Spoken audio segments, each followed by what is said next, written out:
So in business, is it better to be better or better to be different? Sounds like a trick question. Better is better, right? Except that when it comes to branding, different is better than better.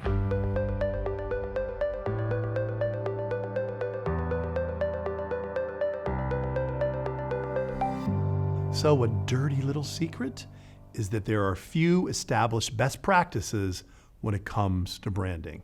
In fact, there's not even an agreed upon definition of what branding is. So I'll tell you what, let's start with the first element in what will become, I really believe it will, a productive definition of branding. Differentiation. It's a hard word to say, but I'm going to say it again.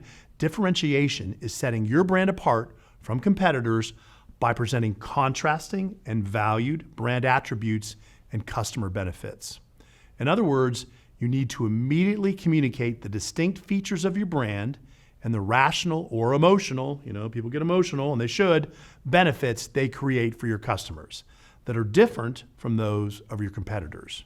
So usually these are tangible product features and customer benefits, but sometimes it's about creatively communicating the difference in your brand personality.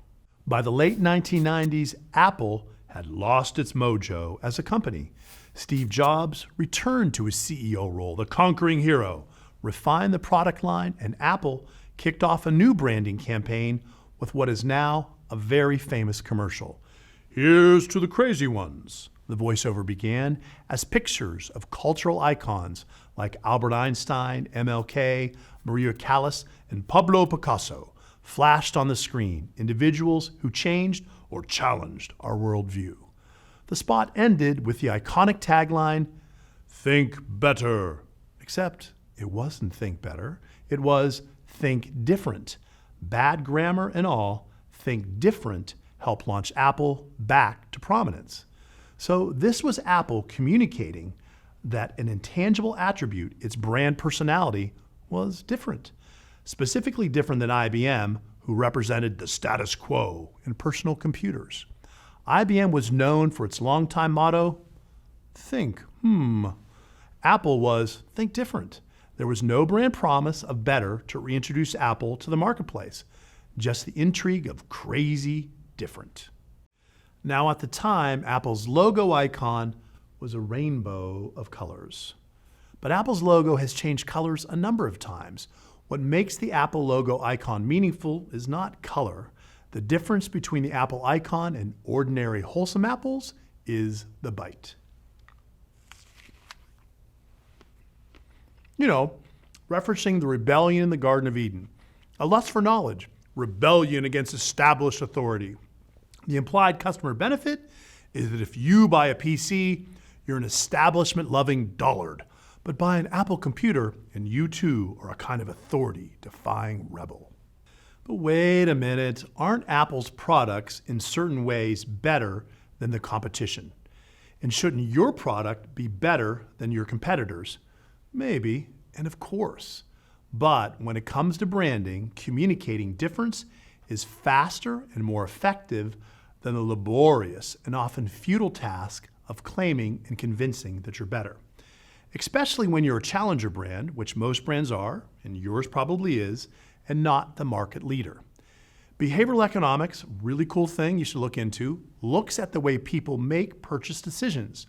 It states that consumers use both slow and fast thinking. But when it comes to whether they will even consider a brand as an option, they want fast thinking.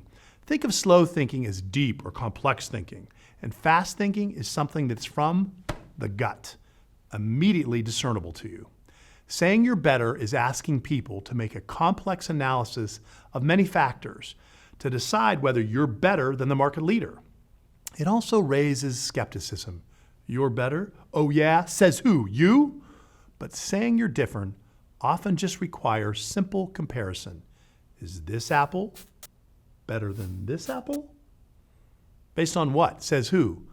But are they different? Oh yeah. And immediately communicating difference often leads the consumer to engage with, research, or try your brand to decide for themselves if you're better.